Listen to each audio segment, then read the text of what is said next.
There are new developments in the investigation into Charlie Kirk's alleged assassin. All important, we will get to them. But perhaps even more important, there are new developments in the right's political response to the national trauma, as no less a figure than the vice president filled in to host his friend's radio show from the White House and inform the nation of the concrete actions being taken to dismantle left-wing terror. I'm Michael Knowles. This is The Michael Knowles Show.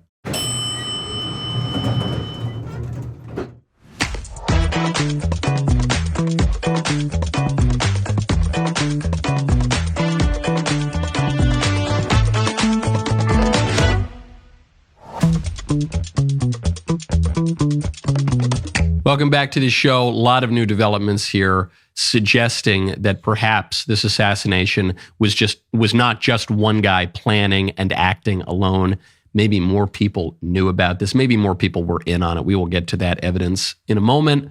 First, I want to tell you about Done with Debt. Right now, go to donewithdebt.com. Are you drowning in credit card and loan debt? You're not alone. Here is something most people don't know. September is actually the best time to negotiate with your lenders. Why? Why September? Credit card companies and lenders are doing year-end accounting and desperately need to clear problem accounts from their books before audits begin. This creates a narrow window where they are more willing to cut deals than any other time of the year. Done with Debt has cracked the code on this timing advantage. They know exactly which companies are most motivated to negotiate right now, and they use this insider knowledge to get results that you cannot achieve on your own. Best part? No bankruptcy, no new loans, no credit damage. Most clients end up with more money in their pocket within the first month because they are no longer drowning in minimum payments. This September window will not stay open forever. Once Q4 hits, lenders tighten up again and your leverage disappears. Get started now while you still have time. Go to donewithdebt.com. Talk with one of their specialists for free. That is donewithdebt.com. Head on over there right now. Donewithdebt, DEBT.com. The vice president came on the radio yesterday and on podcast to host the Charlie Kirk Show. I thought this was a beautiful gesture because J.D. Vance and Charlie Kirk were very, very close. I thought it was a beautiful gesture at a personal level. Politically, I thought this was a very, very important gesture. Because Charlie, you have to remember, did about a million things. He was organizing on campuses. He was hosting debates. He was giving speeches. He was writing books. He was hosting a radio show and podcast. He was advising the government. He did all of these things. No one person is going to be able to fill those shoes. Probably three people could not fill those shoes. And so all of these projects that Charlie was running need to continue.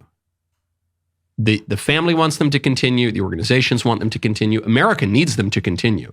And so I thought it was a great consolation and a real message of strength and unity that the vice president came in and said, okay, if we're going to need people to host Charlie Kirk's show for the foreseeable future, if we're going to have a rotating band of friends of Charlie's coming in to host the show, I'll kick it off. And not only was it a beautiful gesture, what he said substantively, I think, was really important because the shock has worn off at this point, mostly worn off. We're still in a period of mourning. The funeral will be this weekend. But we're also beginning to think politically again, practically. What concrete actions will the government do to make sure that this will never happen again? Because asking the left nicely doesn't seem to work. And we will get to even more hideous responses from the left and the concrete actions that the right can take in response even to those in a moment. Here is what the vice president had to say, along with White House advisor, Deputy Chief of Staff Stephen Miller. We're going to go after the NGO network that foments, facilitates, and engages in violence. That's not okay. We are going to channel all of the anger that we have over the organized campaign that led to this assassination to uproot and dismantle these terrorist networks. This is the key, because the assassination of Charlie Kirk was not a one-off event that involves a single person. That, I think, is what we've all understood over this past week. The assassination of Charlie Kirk was reportedly foretold on social media. There are companies that run those social media platforms. There were other people who may have known about that. The assassination of Charlie Kirk was dismissed and minimized, at least in our elite media. The assassination of Charlie Kirk was defended, in some cases in the elite media, in some cases by ordinary normies on social media.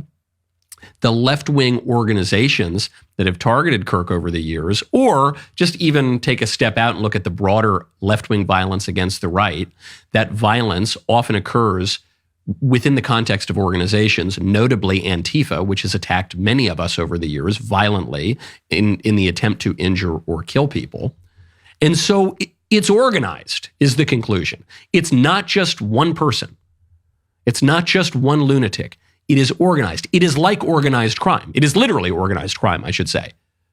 And so if you're going to stop the threat, if you're going to bring any modicum of justice, you need to treat it as what it is, which is organized crime. And you need to use the tools that prosecutors and authorities have used for decades to dismantle organized crime. Groups like the mob, groups like criminal gangs and cartels, groups like the Ku Klux Klan, groups that act as groups and organizations.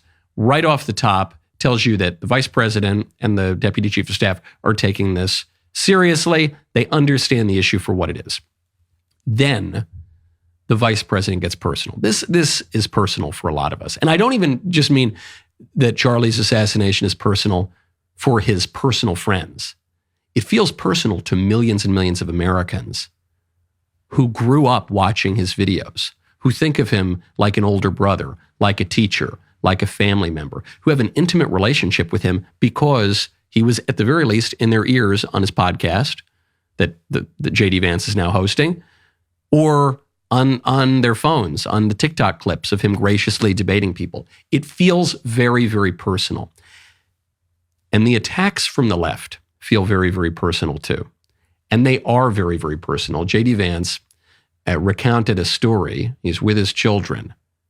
And the left not only attacks him in the media, on social media, from a distance, in an opinion column, doesn't even just attack him when he's walking around in public in the street. They start yelling at the kids.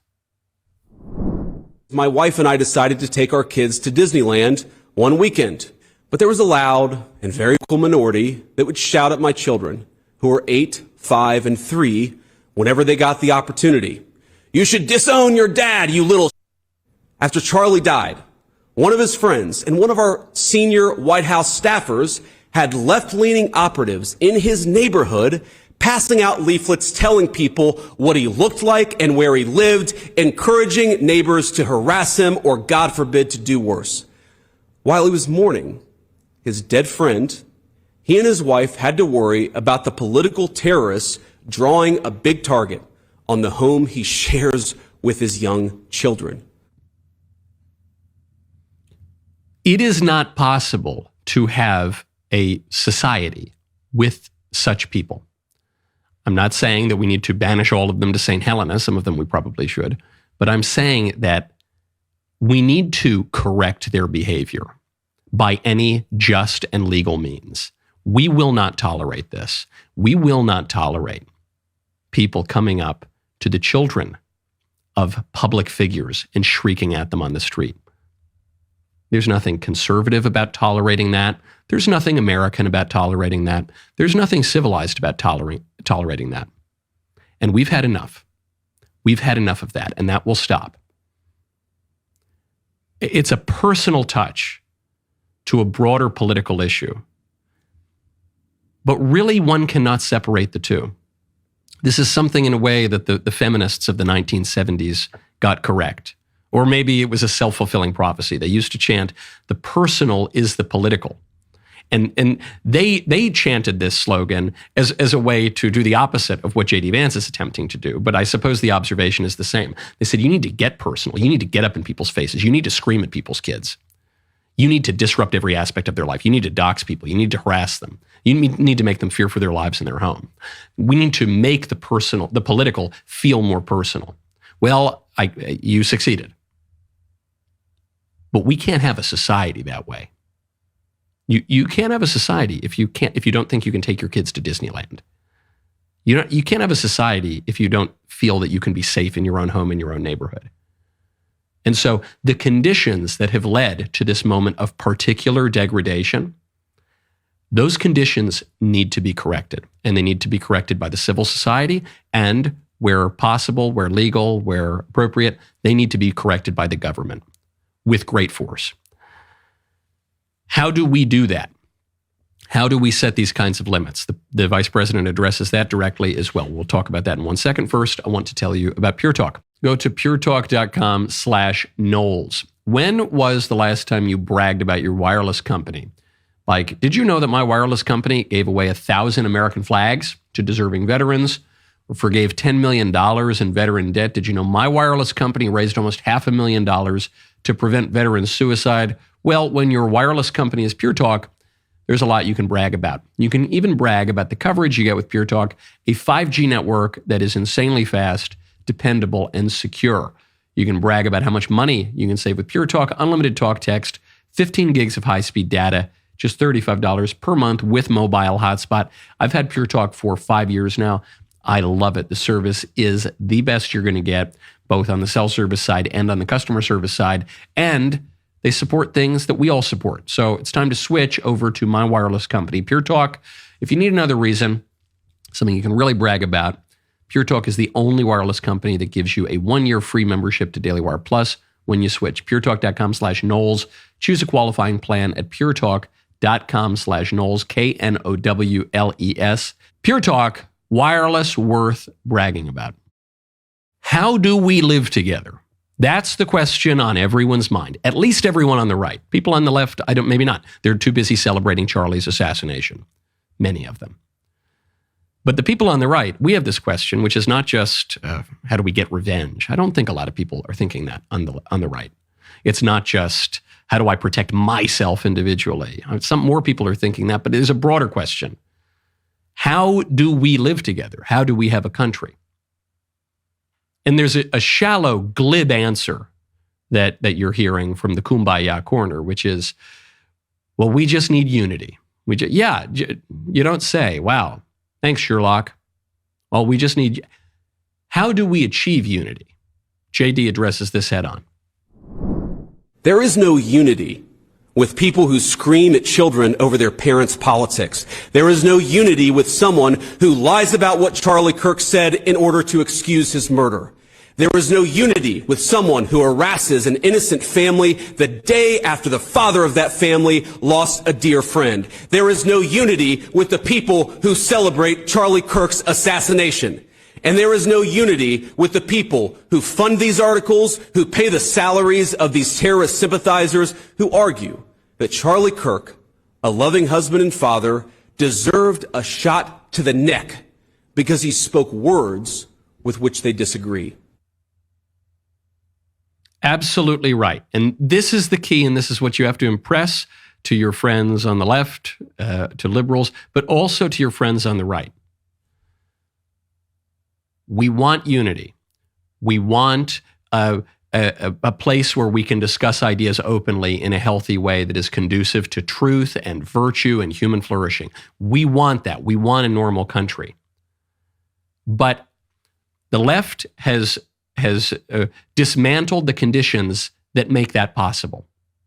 We had an open marketplace of ideas. The left shot it up. So you can say that we just need to redouble our peons to this great concept. But practically speaking, that is not going to allow you to have a society in which that concept is real. There has to be another step. Step one, where we are right now, degradation, confusion, serious political violence. Step two, question mark. Step three, unity. Step one, where we are now. Step two, question mark. Step three, robust marketplace of ideas. What's the step two? The step two, it is clear to me, whether we're talking about a marketplace of ideas or whether we're just talking about a society that is unified and moving forward together. The step two is that we must suppress the antisocial elements and suicidal ideologies that make step 3 impossible. We have to do that. That idea is entirely in keeping with the First Amendment. It's entirely in keeping with the Constitution. It's entirely in keeping with the American tradition. To use just the example of speech, there's a lot of speech that is not only not protected by the First Amendment, but cannot be protected by the First Amendment, because if it were, it would undermine the entire First Amendment. You cannot protect things like fraud and have a First Amendment, because if you protect fraud, then you undermine everyone's confidence in speech. You cannot protect direct threats. If you protect direct threats, you will intimidate everyone from speaking. You will undermine speech. You cannot protect plenty of other things as well. Obscenity, fighting words, so on and so forth. And so, if you want to defend a robust and healthy debate, you need to use the government and the mechanisms of civil society in a just and prudent way to prosecute and to ostracize the people who are undermining the thing that we want. That's what you have to do. When people make direct threats, as the left does regularly, you can't just sit on your hands. You have to ruthlessly prosecute them.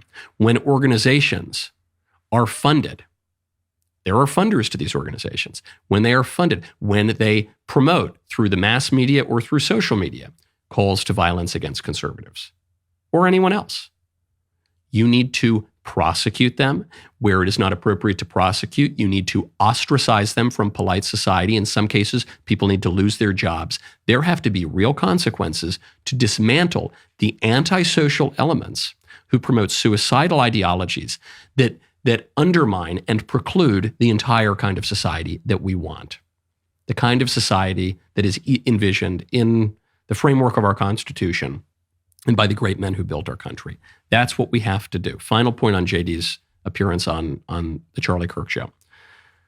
And this, I think, was deeply, deeply inspiring to a lot of people. He got down to what really matters. What really matters? What's it all about? What do you believe? Hey, what do you believe? Let me ask you that question. What do you believe? He said, I believe in freedom. Okay, that's good. What does that mean? I believe in fairness. I believe in justice. Okay, that's all good. I believe in America. First line of The Godfather. That's all good too. But what do you really believe? All the way at the bottom, the most fundamental thing. What did Charlie Kirk believe? I can tell you that answer with 100% certainty. And I think you know that answer too. And J.D. Vance gave that answer with great moral clarity and courage on the show. Now, the most important truth Charlie told is this, that long ago a man, begotten, not made, came down from heaven, and by the Holy Spirit was incarnate of the Virgin Mary and became man. For our sake, he was crucified under Pontius Pilate and suffered death and was buried and rose again on the third day. Charlie believed, as I do, that all the truth he told flowed from that fundamental principle. In all of the sadness and darkness that we've seen and continue to see over the last week and a half, there are these little glimmers of hope because the darkness has not overcome the light. The light shines in the darkness and still does. The Vice President of the United States, speaking for his assassinated friend on this major platform, is proclaiming the Nicene Creed, the basic statement of belief of Christians going back to antiquity. This is a beautiful thing, and it calls to mind an image of I think it was a 13th century martyr, Christian martyr. His name's Peter Martyr. He was an Italian priest, and he was assassinated. He was assassinated by very antisocial elements, for that matter. And this is well attested to. When his assassin came up, he dropped an axe into his head, lopped off part of his head. This is why you'll see Peter Martyr depicted with an axe in his head. And when he was attacked, he immediately began to recite the creed, Credo in unum Deum. And it's depicted beautifully because a legend then follows, may or may not have actually happened, that as the blood was coming from his head, he dipped his finger in it and writes on the ground, Credo, I believe, in Latin. I believe in God, the Father Almighty, maker of heaven and earth, and in Jesus Christ, his only Son, our Lord, and so on. That is what Charlie basically believed. That is what the vice president basically believes. That is what not only the men who built our country have basically believed, but the men who built our whole civilization have believed. That's the idea that animates the whole civilization, without which we do not have a civilization. It does not mean that every individual who lives in this civilization has to believe that. I wish that they would. I encourage them to. I know Charlie encouraged them to, relentlessly and in charity. But that's what our civilization believes. And if we don't believe that, if we don't allow, at the very least, our public life to be inspired by that fact, we will lose the whole thing. Because you can't reason from nothing. You can't do math from nothing. If you want to do math, you have to begin with certain axioms. A equals A. A plus B equals B plus A. If you've ever taken introductory math courses, you would know that. These are axioms. I can't prove them. I need to believe them in order to prove anything else. The same is true with reason. You can't exactly prove the basic moral precepts, the things that all people everywhere just kind of know, the natural law that's inscribed on every human heart. You can't exactly prove them, but if you don't believe them, you can't prove anything else.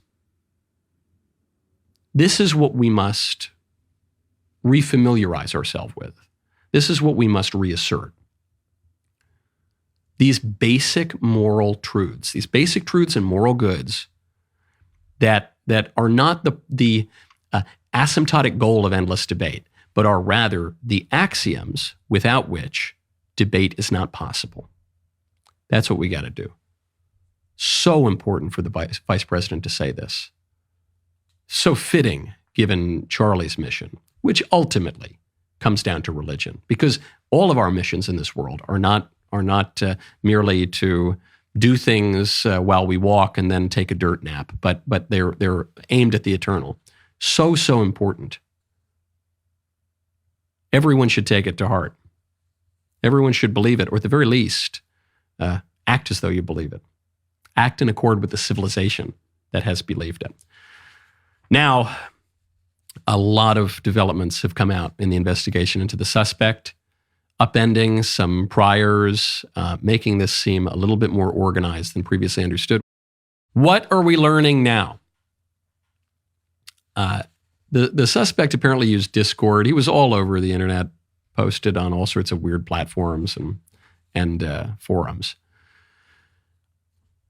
Reportedly, the suspect confessed to the murder on Discord.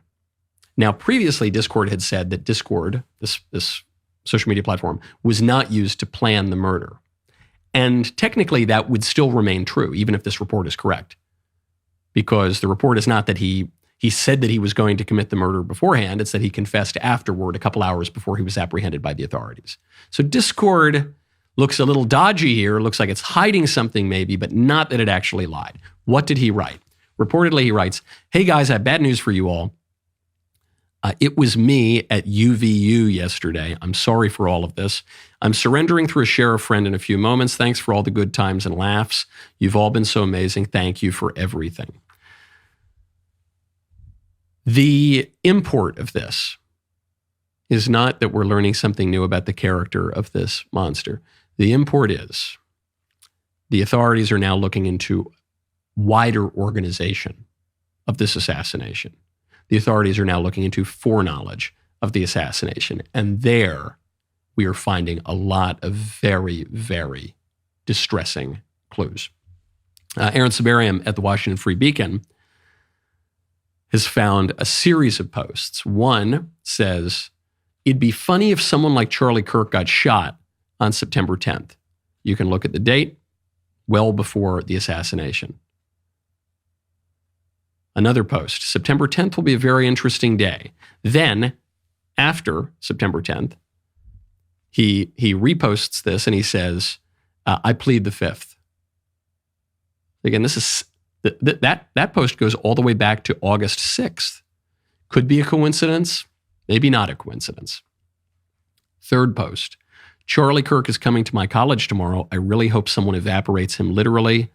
Immediately followed by, let's just say something big will happen tomorrow.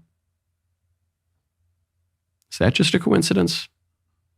Followed by, Charles James Kirk, Mr. College Dropout, does not know what's coming tomorrow. Be ready. This isn't a threat. It's a promise. Maybe it's just all coincidences. Whenever a conservative goes to speak at a college campus, there are threats. That alone would seem to be a problem. That alone would seem to be the sort of thing that the federal government needs to look into, whether we're talking about the university administration, whether we're talking about, from the government or civil society, the funding of the universities, whether we're talking about the student body, whether we're talking about prosecutions, sort of thing that they should look into. I have a hard time believing these were all coincidental. It'd be funny if someone like Charlie Kirk got shot on September 10th. It's pretty specific. September 10th will be a very interesting day. Something big will happen tomorrow. Charlie Kirk's coming to college. I hope someone evaporates him literally. Be ready. This isn't a threat. It's a promise. If this murder was a conspiracy, as it increasingly appears to be, if this murder was a conspiracy, we have every right and responsibility to wield the government to dismantle the means by which the conspiracy was carried out. This is hard for some people to understand because they're locked in a prison of liberal ideology, individualist ideology, that says we can never see groups, we can only see individuals. But human beings are social creatures. We're the political animal. We've known that since antiquity, since at least Aristotle. And we act in concert with one another. And when you want to root out problems, when you want to root out social problems, you have to look at groups and organizations and clubs and conspiracies. And you have to be willing to wield power against them. President Trump is apparently on board with this too. Trump was asked in the Oval Office whether he would consider Antifa to be a terrorist organization. Here's what he had to say. Do you plan on designating Antifa finally a domestic terror organization? Well, it's something I would do, yeah. If I have support from the people back here, I think we'd start with Pam, I think. But I would, if you give me, I would do that 100%. And others also, by the way. But Antifa is terrible. Are there other groups that you can think of? There are other groups, yeah. There are other groups. We have some pretty radical groups, and they got away with murder. And also, I've been speaking to the Attorney General about bringing RICO against some of the people that you've been reading about that have been putting up millions and millions of dollars for agitation. These aren't protests. These are crimes, what they're doing, where they're throwing bricks at cars of ICE and Border Patrol. Absolutely right. Now, some people are saying, all right, Trump should consider Antifa to be like Tren de Aragua or to be like Al-Qaeda or MS-13 or something. Would that it were so simple, because Antifa is a terrorist organization that has tried to kill many conservatives over the years. It does work in concert. I gave just the one example of my personal interactions with them when two Antifa agents who were card-carrying members, as it were, who would show up to Antifa meetings, Antifa bookshops, who were caught with explosive material on their bodies walking through TSA multiple occasions, showed up with an explosive, threw it at the building when I walked on stage. I was not injured at all. Unfortunately, a female police officer was very seriously injured. These are terrorists. And they were prosecuted, or one of them was prosecuted, not even properly, slightly, got a little more than a slap on the wrist. It's a good start, but you need more. You need more. But if they're American citizens, it's a different situation than if it's Osama bin Laden or something like that. So that's the hard reality of it. It's much more difficult to dismantle a domestic terror organization than it is to dismantle a foreign terror organization. So how do you do it? You can do it. It can be done. The tactics that should be used, at least some of the tactics that should be used, are the same tactics that activists used to dismantle the Ku Klux Klan in the 1980s and 90s. We have a playbook for it. The way that you could begin is by using civil suits, as the groups did against the Ku Klux Klan in the 80s, and also by infiltrating and charging these terrorists with conspiracy, as federal agents did against the KKK in the 90s. You can do it. It's happened before. There doesn't appear to be much appetite for this or concern when it involves a left-wing terror group, but there should be. These guys are not playing around. And the elite media deny that Antifa even exists. And when they're not denying that Antifa exists, they're promoting it.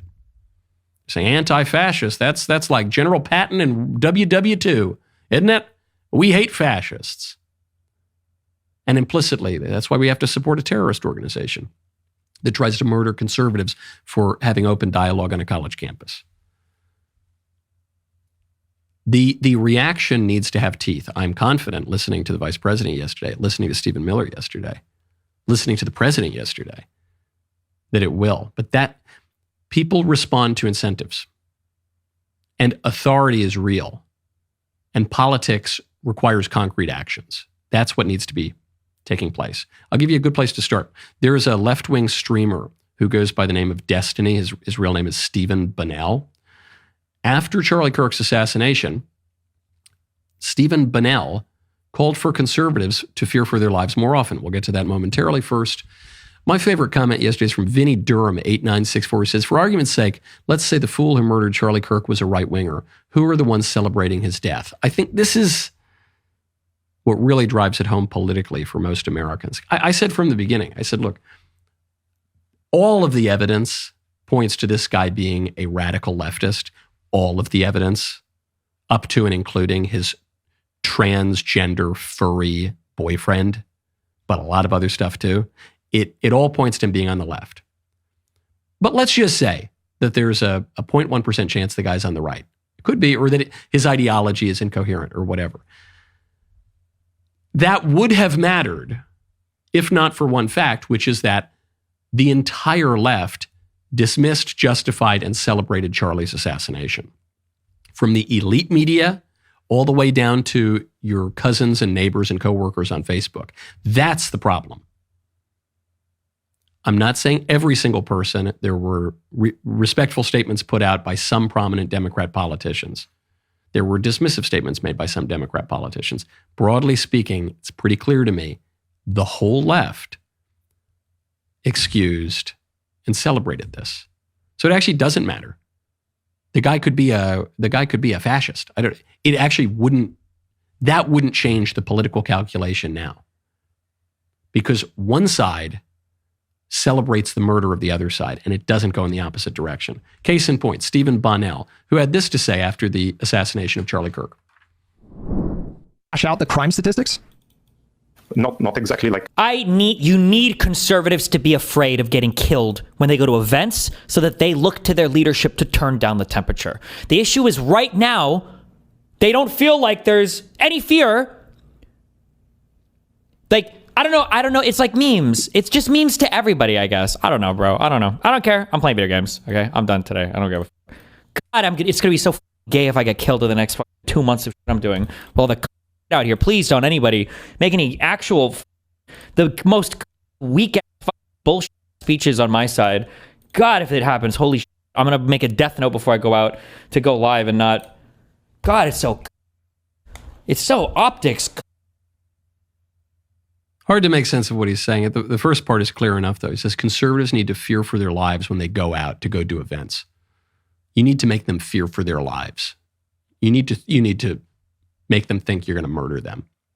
So, look, he obviously should be prosecuted. That is not protected speech. That's an incitement to violence.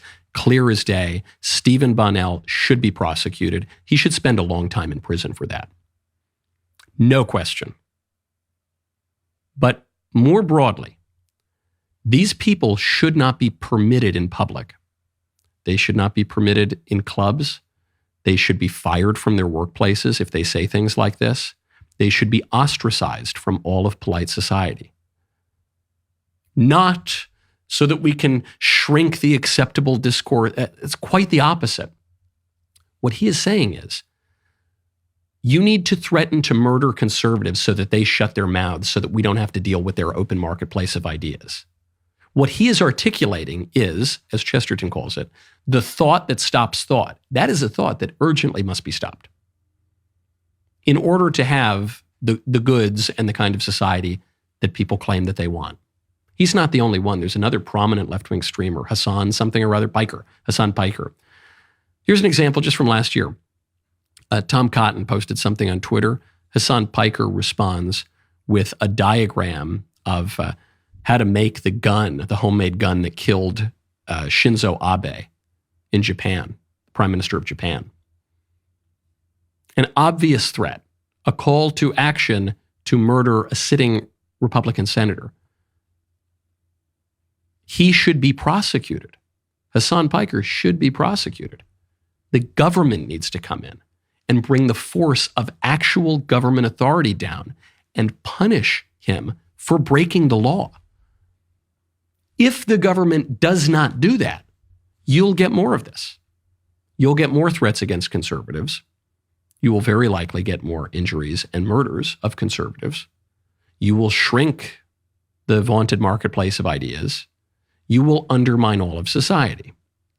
Furthermore, any organization that hosts that person should be vigorously investigated, should be shunned from polite society. If it receives any federal funding, that funding should be cut off. These people need to be ostracized. Their behavior is cancerous to society. And we've been kind of nice and squishy about it in the past, and we've been just giving them the grace of, well, just one more chance. They can't really believe what they're saying. They don't really mean it. They don't. Enough. We've had enough. I've had enough. There's a study that just came out from YouGov. Liberals are 8 times as likely as conservatives to celebrate the death of their opponents. This just came out. This came out after the assassination of Charlie. 24% of respondents who describe themselves as very liberal said it is always or usually acceptable to be happy about the death of a political figure they oppose. Only 3% of those who describe themselves as very conservative answered that way. A conservative reads those numbers, and we're ashamed. We're ashamed that 3% of people who are very conservative would say, well, sometimes I'm happy when my opponents die. We're ashamed of that fact. 24% of very liberal respondents, 8 times the number. That is extremely antisocial behavior. That needs to be discouraged with every lawful means at our disposal. You cannot have a society that way. That isn't part of the free marketplace of ideas. That isn't part of the open-minded ethos of our modern, maybe, I guess it is part of the open-minded ethos of our modern society. This is what our modern society gets you. Can't tolerate it.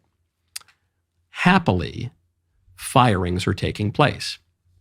Clemson University posted this yesterday. Following an immediate and deliberate investigation into inappropriate social media content, Clemson today terminated an employee due to their social media posts. After being notified on Friday to stay out of the classroom, 2 faculty members now have been removed from their teaching duties pending investigation for termination. The university will continue to follow required processes with urgency. As these are personnel matters, no further details are available at this time.